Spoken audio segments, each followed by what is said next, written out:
Hey guys, demon slayer के new season के अंदर आप सभी लोगों का स्वागत है। बिना टाइम वेस्ट करे हम लोग एपिसोड को शुरू करेंगे, लेकिन उससे पहले अगर तुम लोग चैनल पर नहीं हो तो अभी के भी सब्सक्राइब कर दो, क्योंकि सारे एपिसोड तुम लोग को चैनल पर देखने को मिल जाएंगे। एपिसोड 1 की शुरुआत में हम लोग बेनाई और सानमी को देखते हैं, जो कि कुछ और फ्लेयर्स के साथ एक कैसल के पास आते हैं।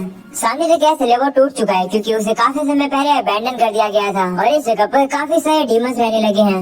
और जो डीमंस है वो विलेजर्स को उठाकर यहाँ पर लेकर आ रहे हैं। और बेनाई कह रहा होता है कि आज एक और लड़की गायब हो गई, जिस पर फ्लेयर कहते हैं हम लोग ध्यान रख रहे थे, पर वो डीमंस हमारी नाक के नीचे से उस लड़की को ले गया। वो सुनकर ओबेनाई कहता है कि अभी भी ज्यादा देर नहीं हुई है, क्योंकि वो डीमन यहीं पर ही है। ये देखो, हम लोग अब एक डीमन को देखते हैं जो कि उसी लड़की को वहाँ से ले जा रहा होता है। ये देखकर सभी लोग उस डीमन का पीछा करने लगते हैं। उस डीमन को भी अब पता चल जाता है कि कोई उसका पीछा कर रहा है। वो कहने लगता है कि मुझे उन लोगों को कल रात ही मार देना चाहिए था। ऐसा बोलने के बाद वो सीधा उस कैसल के अंदर चला जाता है। तो वो डीमन स्लेयर्स भी उस कैसल के अंदर आ जाते हैं। वो लोग अब ये चीज सेंस कर पा रहे होते हैं कि इस जगह पर बहुत ही ज्यादा डीमंस हैं। तब एक डीमन तो काफी तेज से आकर इस प्लेयर को मारने वाला होता है, लेकिन तभी वो बेनाई अपनी ब्रीथिंग का यूज करके उस डीमन को मार देता है। वहीं पर अब उनके ऊपर और काफी सारे डीमंस हमला कर देते हैं। तो सानी में भी और बाकी सभी लोग भी अब उन डीमन से लड़ने लगते हैं। वो इसी तरीके से वहाँ पर जितने भी डीमंस होते हैं उन्हें हरा देते हैं। और बेनाई अब उन दो स्लेयर्स जो कि उनके साथ आए थे वो उनसे कहते हैं कि तुम लोग वापस चले जाओ, मैं और सानी चीजों के यहाँ पर संभालेंगे, क्योंकि वैसे भी तुम लोग हमारे रास्ते के बीच में आओगे।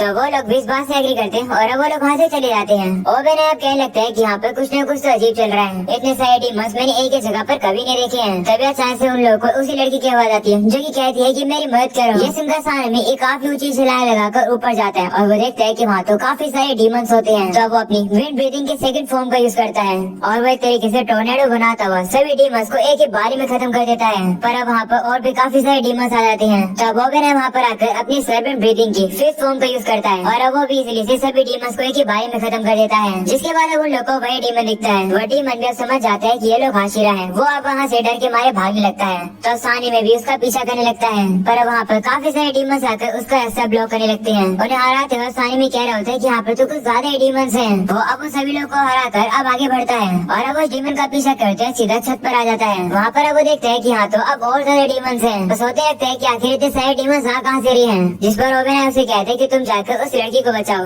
और मैं इन डीमंस को संभालता हूँ। तो सानी भी मान जाता है और अब उस लड़की को बचाने के लिए चला जाता है। जिसके बाद अब ओबेनाई अपनी सर्पेंट ब्रीथिंग की थर्ड फॉर्म का यूज करता है और अब वो काफी तेज से वहाँ पर जितने भी डीमंस होते हैं वो उन्हें खत्म कर देता है। जिसके बाद सानी को दिखाया जाता है जो कि इस डीमन का पीछा करते हैं बिल्कुल टॉप पर आ जाता है और वो इस डीमन से कहने लगता है हार मान लो। तभी सानी के ऊपर और काफी सारे डीमंस हमला कर देते हैं, पर अब अपनी विंड ब्रीथिंग के फोर्थ फॉर्म का यूज करके सभी डीमंस को खत्म कर देता है। ये देखकर वो डीमन गुस्से में आता है और सानी से कहते हैं कि तुम्हें लड़की चाहिए ना तो फिर लो। ऐसा बोलकर वो उस लड़की को वहाँ से फेंक देता है। सानी भी उस लड़की को कैच नहीं कर पाता है, पर तभी वहाँ ओबेनाई आता है और वो उस लड़की को बचा लेता है। जिसके बाद अब वो दोनों हाशिरा जाकर अब उस डीमन को मारने के लिए आगे बढ़ते हैं। वहीं पर वो डीमन छत के दूसरी तरफ कूद जाता है। तो हाशिरा भी अब उसका पीछा करते हैं और वो लोग सीधा ही मुजोन के कैसल के अंदर घुस जाते हैं, जहाँ पर काफी सारे डीमंस होते हैं। पर तभी अब वहाँ पर उन लोगों को वही डीमन दिखाई देता है, जिसे देखकर सानी सीधा जाकर उसके ऊपर अपनी तलवार से हमला करने वाला होता है। पर तभी वो डीमन जिस रूम के अंदर होता है उस रूम का दरवाजा बंद हो जाता है और सानी का अटैक उसे नहीं लगता है। तभी वो दोनों हाशिरा देखते हैं कि वो दोनों तो अब बाहर आ गए हैं। ये देखकर ओबेनाई कहता है कि आखिर यहाँ पर क्या चल रहा है, वो सारे डीमंस कहाँ पर गए। जिस पर सानी कहता है कि मुझे कैसे पता होगा। और अब अगले सीन में हम लोग कनाव को देखते हैं, जो कि अपनी मिशन को कंप्लीट करके वापस आती है, जिसे देखकर वही तीनों बहन काफी ज्यादा खुश होती है और कनाव की तारीफ करती है मिशन को कंप्लीट करने के लिए।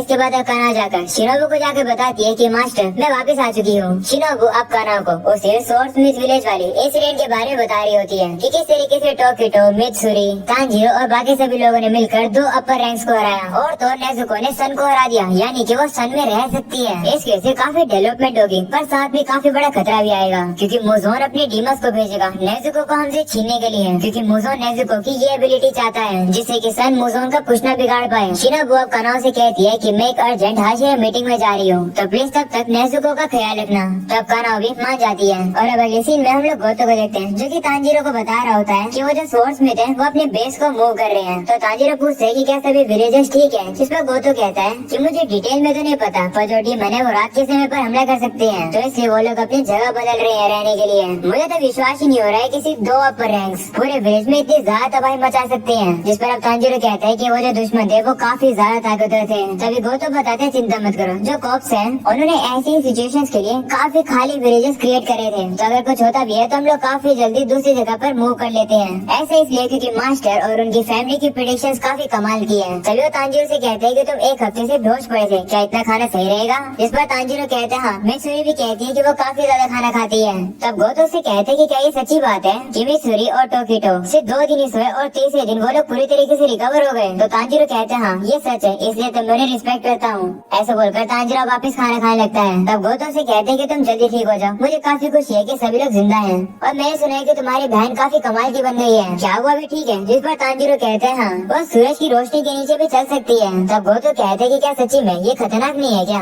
तो तांजीरो कहते हैं कि नेजुको को एग्जामिन किया जा रहा है, पर अभी भी हम लोग को कुछ नहीं पता है कि नेजुको वापस एक इंसान बन रही है या फिर वो एक डीमन के तौर पर इवॉल्व हो रही है। तो गोतो कहते हैं कि क्या शिनोबू इस मैटर को देख रही है? तो तांजीरो कहते हैं शिनोबू नहीं बल्कि लेडी टामायो। तो गोतो पूछते हैं वो कौन है? ये सुनकर तांजीरो के मुंह के अंदर खाना फंस जाता है और वो बार बार बजाता है क्योंकि वो किसी को भी टामायो के बारे में नहीं बता सकता है। इसके बाद अब गोतो तांजीरो से कहते हैं कि तुम्हारी बहन अब ऐसी बन चुकी है तो चीजें अब शुरू होना शुरू हो जाएंगी। सारे कॉप्स के मेंबर को ऑर्डर दिया गया है कि वो लोग अलर्ट रहे और सारे हाशिराज भी इकट्ठे हो रहे हैं। पता नहीं क्या होगा। अगले सीन में हम लोग को सभी हाशिराज को दिखाया जाता है जो कि एक साथ इकट्ठा होते हैं। वही पश्टोर हाशिरा ग्योमे और बिने और सानामी की तारीफ करता है उनके मिशन के लिए।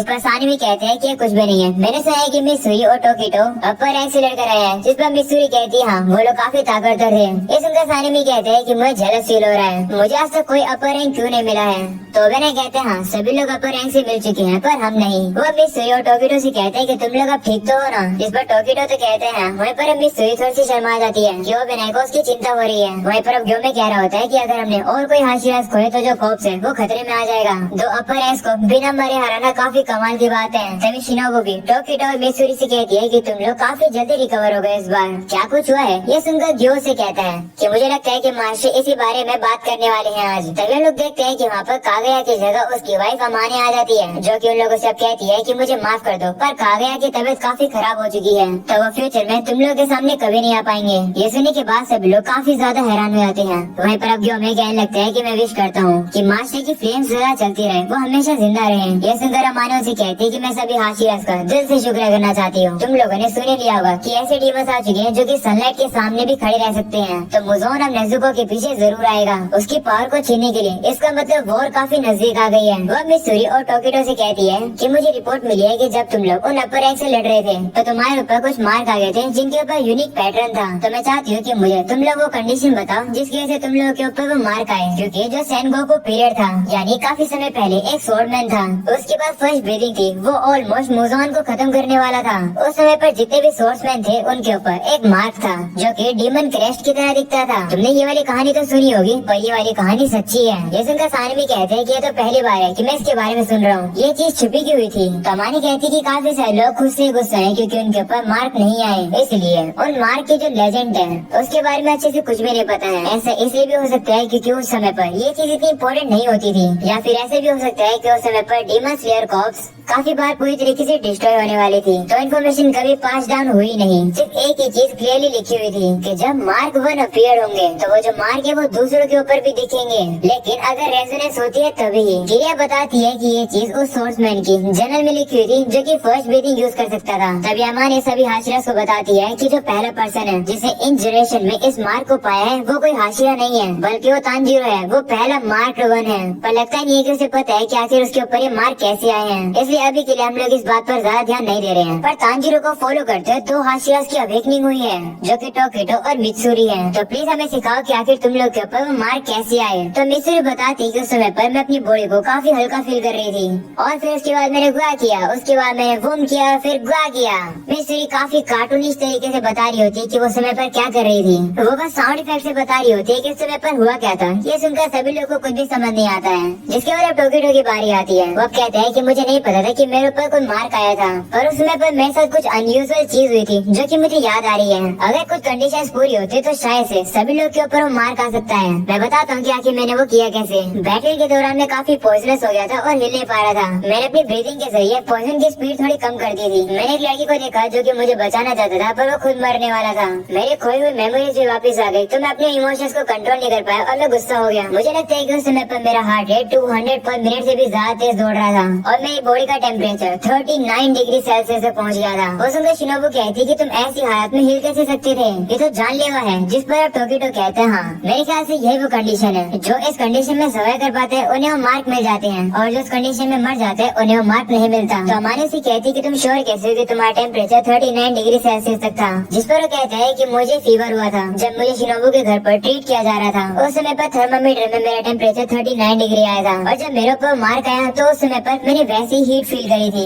ये सुनकर मित्सुरी सोचती है कि ये चीज तो मैंने रियलाइज करी नहीं। वह पर सानी भी कहने लगता है कि ये चीज इतनी ज्यादा सिंपल है। तो ग्यो से कहते हैं कि मुझे ज्यादा फील होता है कि तुम्हें ये चीज इतनी सिंपल लग रही है। वहीं पर शिनोबू कहने लगती है कि इसका मतलब है कि माशिरास को उस मार्क को पाना ही होगा। तो ग्यो में कहते हैं हाँ, हमें कुछ करना होगा। जिसके बाद अमानी से कहते हैं कि मास्टर को बता दो कि चिंता ना करें। तो अमानी कहती है ठीक है, लेकिन मैं तुम्हें कुछ बताना चाहती हूँ इन मार्क को ऑब्टेन करने वाली ट्रेनिंग के रिगार्डिंग। वो ये है कि जिन लोगों के पास मार्क है उन लोगों के पास और कोई भी चॉइस नहीं रहेगी, क्योंकि वो बिना एक्सेप्शन के। जिसके बाद उन्हें एक वर्ड बोलती है जिसे सुनकर सभी लोग काफी हैरान हो जाते हैं, और अब अमानी वहाँ से चली जाती है। वहीं पर ग्यो में कह रहा होता है कि अगर ऐसा है तो मेरा क्या होगा। तभी ग्यो कहते हैं कि मैं तो जा रहा हूँ, मेरे यहाँ कोई काम नहीं रह रहा। साना भी उसे कहते हैं रुक जाओ, अभी तक हमने डिसाइड नहीं किया है कि हम सभी लोग क्या क्या करने वाले हैं। तो ग्यो कहते हैं कि तुम सभी लोग आपस में बात कर लो, मेरे ऐसे कोई लेना देना नहीं है। ऐसा बोलकर अब वहाँ से जाने लगता है। तभी शिनोबू से कहती है कि अपने आप को एक्सप्लेन करो। तो उन लोगों से कहते हैं कि मैं तुम सभी लोगों से अलग हूँ। वो सुनकर सानी में गुस्सा आता है और कहते हैं कि तुमने ये बात पहले भी बोली है, क्या तुम हमें नीचा दिखा रहे हो। वहीं पर उसे गुस्से में देखकर मित्सुरी से शांत होने के लिए कहती है, और अब क्यों वहाँ से जाने लगता है। पर सानी में उसे गुस्सा होकर उसे रोकने की कोशिश करता है। लड़ाई बढ़ने वाली होती है, लेकिन तभी ग्यो में ताली बजाता है और सभी से कहते हैं बैठ जाओ। वहीं पर सभी हाशिरास काफी ज्यादा पावरफुल प्रेशर को फील कर पा रहे होते हैं। ग्यो में सभी से कहते हैं चलो हमारे डिस्कशन को कंटिन्यू करते हैं, मेरे पास एक प्रपोजल है। अगले सीन में लोग तांजीरो को देखते हैं जो कि अभी और ज्यादा खाना खा रहा होता है। वो तो अब उसे कहते हैं कि वो 3 लड़कियां और तुम्हारी बहन कहाँ है, और नहीं आओ यहाँ पर है। तो तांजीरो कहते हैं कि वो सभी आपस में खेल रहे हैं क्योंकि उनके पास कोई भी काम नहीं है, क्योंकि कोई पेशेंट नहीं है, और उन लोग की वजह से नेजुको थोड़ा सा बोलना भी सीख रही है। वो सुनकर गोतो कहते हैं कि अगर जेनिसु वापस आ जाएगा तो शायद दिक्कत हो जाएगी। और अब अगले सीन में लोग जेनिसु को देखते हैं जो कि अपना मिशन पूरा करके वापस आ जाता है, और अब सभी लोग उससे मिलने जाते हैं और उसकी तारीफ करते हैं मिशन को कम्प्लीट करने के लिए। जेनिसु भी अब उन लोग को अपनी कहानी बताने लगता है कि मिशन काफी टफ था, लेकिन मैंने मिशन को कंप्लीट कर दिया। तुम लोग मेरे बिना अकेले हो गए थे ना। जिस पर वो लोग कहते नहीं, पर हम लोग को खुशी है कि तुम जिंदा वापस आ गए। तो जेनिसु उनका शुक्र करता है। तभी वहाँ पर आओ भी आ जाती है, और वो भी जेनिसु की तारीफ करती है मिशन को कंप्लीट करने के लिए। तब जेनिसु से क्या लगता है कि तुमने मुझे मिस किया ना, जिस पर वो उसे कहती है नहीं। तभी वहाँ पर नेजुको आ जाती है जो कि जेनिसु को वेलकम बैक कहती है। वो सुनकर जेनिसु पूरी तरीके से पागल हो जाता है और कहते हैं कि तो काफी क्यूट है। वो उसे कहने लगता है कि तुमने बोलना कब सीखा, क्या तुमने बोलना मेरे लिए सीखा है, ये तो काफी अच्छी बात है, चलो हम लोग शादी कर लेते हैं। ये देखकर आओ अब जेनिसु को वहाँ से दूर करने लगती है। तभी नेजुको से कहती है वेलकम बैक इनोस्के। ये सुनकर सभी लोग कंफ्यूज हो जाते हैं। वहीं पर जेनिसु काफी गुस्सा आता है और कहते हैं कि इनोस्के कहाँ पर है, मैं उसे मारने जा रहा हूँ। वहीं पर गोतो को दिखाया जाता है जो कि तांजीरो को बताता है कि जो इनोस्के है वो तुम्हारी बहन को अपना नाम बोलना सिखा रहा है बार बार, कि इनोस्के कमाल का है, इनोस्के हीरो है। वो सुनकर तांजीरो कहते हैं कि आखिर इनोस्के कहाँ पर गया, वो सुबह तो यहीं पर था, उसे छोड़ो, क्या तुम मुझे और खाना दे सकते हो। तांजीरो और खाना खाता है, लेकिन तभी वहाँ पर हागे नेजुको आ जाते हैं। उसे देखकर तांजीरो कहते हैं कि लगता है आपकी इंजरीज हील हो गई है। तांजीरो देखता है कि हागेनेस का तो काफी ज्यादा हाफ रहे हैं, और वो तांजीरो को उसकी तलवार पकड़ा देते हैं। तांजीरो देखते हैं कि उसकी तलवार के ऊपर रेनगोकू की सोल्ड का गार्ड होता है, जिसे देखकर तांजीरो काफी खुश होता है। जिसके बाद वो तलवार को खोलता है। वो हैरान होकर कहते हैं कि तलवार का ब्लैक कलर तो बिल्कुल अलग है। तो हागेनेस को उसे बताते हैं कि इस तलवार की स्टील की क्वालिटी काफी अच्छी है, इस तलवार का पिछला ओनर काफी ज्यादा ताकतवर सोर्समैन होगा। तांजीरो कहते हैं कि तलवार के ऊपर लिखा हुआ है काटो यानी डिस्ट्रॉय करो, पर क्यों। जिस पर हागेनेस को बताते हैं कि जो सोर्समिथ ने इस तलवार को बनाया होगा सिर्फ एक ही गोल के लिए, ये तलवार से भी डीमंस को खत्म करेगी। और सोर्समिथ ने अपना नाम नहीं लिखा, उसने बस ये सिंगल लेटर लिख दिया। ये तलवार इतनी पुरानी है कि जब ये तलवार बन चुकी थी तो उसके बाद रैंकिंग सिस्टम शुरू हुई थी, और सिर्फ हाशिरास की तलवार के ऊपर ये लिखा हुआ था कि डीमंस को डिस्ट्रॉय करो। ये सुनकर तांजीरो कहते हैं कि इसका मतलब ये हाशिरा की तलवार है, ये तो कितनी कमाल की है। पर पिछली बार जब मैं इसका यूज करके लड़ा था तब तो ये लेटर इस पे नहीं था। इस पर हागेनेस को उससे गुस्सा होकर कहते हैं कि ऐसा इसलिए क्योंकि इस तलवार को मैं पूरी तरीके से कंप्लीट कर ही नहीं पाया था, इसके ऊपर का मैं जोन साफ ही नहीं कर पाया।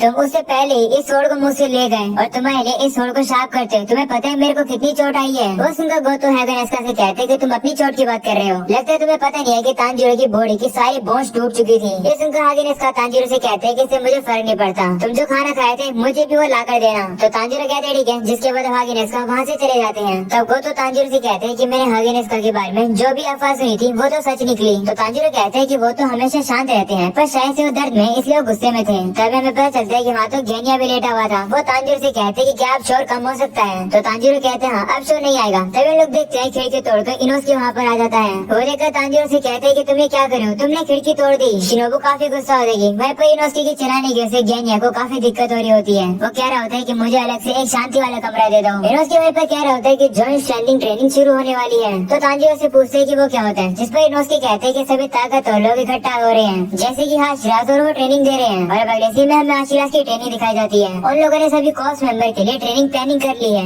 बस हमें डेट डिसाइड करनी है और ये डिसाइड करनी है कि ट्रेनिंग कब तक चलेगी। जो हमें कहते हैं कि इसे 3 दिन बाद शुरू करते हैं, क्योंकि हमारे पास समय कम बचा है, क्योंकि हमें नहीं पता है कि फ्यूचर में मुजोन क्या करने वाला है। मैं चाहता हूँ कि जितना हो सके हम लोग प्रिपेयर रहें, क्योंकि अगर डीमन ज्यादा एक्टिव हो गए तो हम लोग अकेले हैंडल नहीं कर पाएंगे उन सभी को। शिनोबू कहती है कि जब हम लोग ट्रेनिंग कर रहे होंगे तो अगर उसी टाइम पर डीमंस ने हमला कर दिया तो फिर क्या होगा? तो ग्योमे कहते हैं कि मेरे हिसाब से जो डीमंस होंगे उनका फोकस होगा नेजुको को कैप्चर करने में। और जब से स्वॉर्ड्समिथ विलेज वाला इंसिडेंट हुआ है तब से डीमंस की अपीयरेंस कम हो गया है। अगर ऐसा है तो हमें काफी कम मौका मिलता था हमारे स्टूडेंट्स को या फिर बाकी लोगों को ट्रेनिंग देने का, क्योंकि हम लोग बिजी रहते थे। और हम लोग इस अपॉर्चुनिटी का यूज कर सकते हैं पूरी कॉप्स को ताकतवर बनाने में। ये काफी इम्पोर्टेंट और अर्जेंट है, इसलिए मैंने ये हाशिरा ट्रेनिंग का आइडिया दिया। उसने के बाद सारे हाशिरा उसे कहते हैं कि तुम्हारा आइडिया काफी कमाल का है। सभी लोग ग्योमे के आइडिया को एक्सेप्ट कर लेते हैं। और मैंने अब कहते हैं कि जो अभी के हाशिराज हैं क्या वो ट्रेनिंग को होल्ड करा पाएंगे? जिस पर ग्योमे कहते हैं कि मैं सोच रहा हूँ कि मैं जो रिटायर हाशिराज हैं उनकी मत मांगू, कोई दिक्कत तो नहीं है? जिस पर वो सभी कहते हैं नहीं कोई दिक्कत नहीं है। शिनोबू कहते हैं कि सिर्फ एक ही पर्सन रहता है और वो है गियो। हम लोग को अब गियो को दिखाया जाता है जो कि कहीं पर हो ही जा रहा है।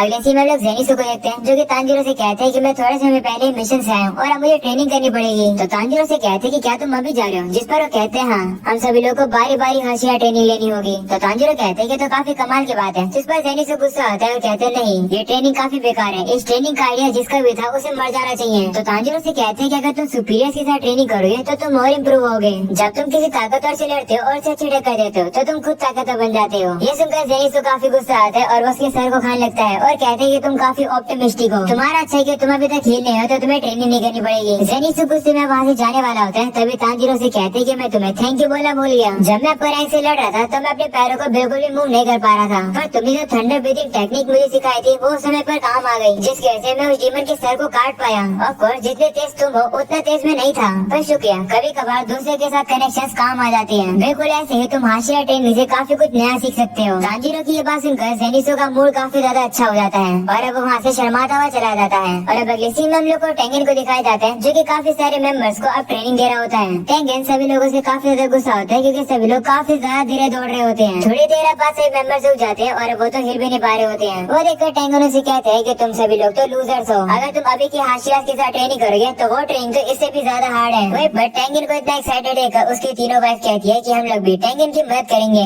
और वो सभी लोग के लिए राइस बॉक्स बना देती है। खाना बनने के बाद टेंगन सभी मेंबर से कहते हैं कि खाना खाने आ जाओ, पर वो सभी लोग तो इतने ज्यादा थके होते हैं कि वो लोग तो अब हिल भी नहीं पा रहे होते हैं। टेंगन ये देखकर गुस्से में आता है तो उसकी वाइफ कहती है कि गुस्सा मत हो। तो टेंगन कहते हैं कि मैं गुस्सा नहीं होना चाहता हूँ, पर अगर मैं ऐसी हालत में सभी लोग को दूसरे हाशिराज के पास भेजूंगा तो मेरी ही बेइज्जती होगी। टेंगन सभी मेंबर से कहता है कि बाकी हाशिराज की ट्रेनिंग में कुछ नहीं रखा है। तभी टेंगन की अब दूसरी वाइफ उससे कहती है क्या सभी मेंबर्स के बेसिक फिटनेस वर्कआउट के इंचार्ज जो है ना, इसके बाद ये लोग कौन सी ट्रेनिंग लेंगे? जिस पर टेंगन कहते हैं कि मेरी ट्रेनिंग के बाद ये लोग टोकी टोकी हाई स्पीड मूवमेंट ट्रेनिंग लेंगे, उसके बाद सुई की खतरनाक फ्लेक्सिबल ट्रेनिंग, फिर उसके बाद ओबन है तुम्हारी तलवारबाजी इंप्रूव करेगा, उसके ये लोग सानिमी के साथ अनलिमिटेड स्ट्राइकिंग ट्रेनिंग करेंगे और उसके बाद ये लोग ग्योमे की मसल स्ट्रेंथिंग ट्रेनिंग लेंगे। और अगर हाशिराज की ट्रेनिंग की बात करें तो इतने सारे मेंबर से लड़ने के बाद सभी हाशिराज की स्ट्रेंथ खुद इंक्रीज हो जाएगी। काश मेरे पास मौका होता अपनी फुल पावर यूज करके ट्रेनिंग देने का और ट्रेनिंग लेने का, लेकिन अभी के लिए मैं सारी चीजों को अभी के हाशिराज पर छोड़ रहा हूँ। अगले सीन में हम लोग सानिमी को देखते हैं जो कि ट्रेनिंग में एक ही स्ट्राइक में सभी लोगों को उड़ा देता है। वो कहने लगता है कि ऐसे तो मेरा टेम्परेचर बढ़ेगा ही नहीं, क्योंकि ये सभी लोग तो काफी कमजोर हैं। और अब अगले सीन में बाकी मेंबर्स को दिखाया जाता है जो कि बाकी हाशिराज की ट्रेनिंग को सहन कर रहे होते हैं। और बिलीव मी गाइस, सभी हाशिराज की ट्रेनिंग काफी ज्यादा हार्श होती है। इतने सारे लोगों की तो हालत ही बुरी होने लगती है। वहीं पर अब ग्योमे कह रहा होता है कि हमारे मास्टर की भलाई के लिए हमें इतनी सारी ट्रेनिंग करनी होगी। अगले सीन में हम लोग तांजीरो को देखते हैं जो कि एक बुक पढ़ रहा होता है। तभी उसका क्रो वहाँ पर आता है। तांजीरो अब खिड़की खोलता है और अब क्रो सीधा कर तांजीरो के सर पर चोंच मारता है। हम लोग को पता चलता है कि क्रो तांजीरो के लिए एक मैसेज लेकर आया है और ये मैसेज मास्टर कागया की तरफ से है। तांजीरो उस लेटर को पड़ता है और वो काफी ज्यादा हैरान हो जाता है और उसे पता चलता है कि क्यों हाशिरा ट्रेनिंग के अंदर पार्टिसिपेट नहीं कर रहा है। अगले सीन में लोग अमानी को देखते हैं जो कि कागया का ख्याल रख रही होती है और अब उसे बताती है कि सारे हाशिराज ने कोर्स मेंबर को ट्रेनिंग देनी शुरू कर दी है आने वाली बैटल के लिए। आपके बच्चे आपकी विल को कैरी कर रहे हैं और आपकी फीलिंग्स के साथ कनेक्ट हो रहे हैं और मुजोन को हराने के लिए रेडी हो रहे हैं। ये सुनकर कागया काफी खुश होता है और वो अमानी का शुक्रिया करता है। वो अमानी से कहते हैं कि तुमने अब तक मेरे लिए काफी कुछ किया है। वो सुनकर अमानी काफी ज्यादा खुश होती है और कहती है कि ये तो मेरा सौभाग्य है। और अब अगले सीन में हम लोग लेडी टामयो को देखते हैं जो कि अपनी रिसर्च कर रही होती है और तभी उसकी विंडो पर एक रो आकर बैठता है जो कि टामयो को गुड इवनिंग करता है। वो उसे कहते हैं कि रात के समय पर विंडो को खुली छोड़ देना खतरनाक है पर फिर भी आज का मून काफी खूबसूरत है। वैसे मैं मास्टर कागया का एक मैसेंजर हूँ। आपसे मिलकर अच्छा लगा। ये बात तो माननी पड़ेगी कि आप छुपने में काफी ज्यादा अच्छी हो। इतने समय से मैं आपको ढूंढ रहा था। इतनी देर में मास्टर कागया की इतनी तबीयत खराब हो गई है कि वो हिल भी नहीं पा रहे हैं और ना ही वो हिल पाएंगे। ये सुनकर टामयो उसे कहती है कि तुमने ये जगह कैसे ढूंढी। तो वो क्रो कहता है ह्यूमन नेटवर्क का यूज करके। तुमने ये जो घर खरीद रखा है मैंने इसके पिछले ओनर को ढूंढा और दिन के दौरान मैं समझा कि आखिर यूशिरो के विजन्स कैसे काम करते हैं। भले ही मैं ट्रेंड हूँ पर फिर भी मैं क्रो ही हूँ। किसी को मुझसे डरने की जरूरत नहीं है। आप चिंता मत करो। आप दोनों को हार्म पहुँचाने का मेरा कोई भी इंटेंशन नहीं है। तो टामयो उसे कहती है कि तो फिर तुम्हें क्या चाहिए। तो वो क्रो कहता है कि तुम्हें अब भी मुझ पर शक हो रहा है ना। कोई बात नहीं, मैं समझ सकता हूँ। तांजीरो ने तो तुम्हारा ट्रस्ट काफी इजीली पा लिया था पर लगता है मुझे थोड़ी सी डिफिकल्टी होगी। वहीं पर टामयो अब सोच रही होती है कि कागया के क्या इरादे हैं। वो ये भी सोचती है कि अगर कागया मुझे धोखा देने की सोच रहा है। वो अब उस क्रो से कहती है कि यूशिरो कहाँ पर है। जिस पर वो क्रो कहता है कि उसकी चिंता मत करो, वो ऊपर वाले फ्लोर पर है, तुम उसके फुटस्टेप्स सुन ही सकती हो। तब टामयो भी उसके फुटस्टेप्स सुन पा रही होती है। जिसके बाद वो क्रो से कहते हैं कि मैं बताता हूँ कि आखिर मैं यहाँ पर क्यों आया हूँ। दरअसल डीमस लेयर कॉर्प्स में एक बच्ची है जिसे तुम्हारी तरह ही डीमस की बॉडी के अंदर और फार्माकोलॉजी के अंदर इंटरेस्ट है। तो हम लोग चाहते हैं कि जो नेजुको का ट्रांसफॉर्मेशन हुआ है उस मैटर को तुम शिनोबु के साथ देखो, यानी उस चीज पर शिनोबु के साथ रिसर्च करो। मुजोन को हराने में क्या तुम हमारी मदद करोगी? हम तुम्हें मास्टर कागया के घर पर इनवाइट कर रहे हैं। ये सुनकर टामयो काफी हैरान होती है और वो अपने मन में कहती है कि मैं एक डीमन हूँ और मुझे डीमस लेयर कॉर्प्स के हेडक्वार्टर में इनवाइट किया जा रहा है। वो थोड़ी सी घबरा जाती है और अब इसी के साथ रहते हैं ये एपिसोड यहाँ पर खत्म। उम्मीद एपिसोड पसंद आएगा। पसंद आए तो लाइक करके जाना, चैनल पर नहीं हो तो सब्सक्राइब कर देना। मिलते हैं अगले एपिसोड के अंदर।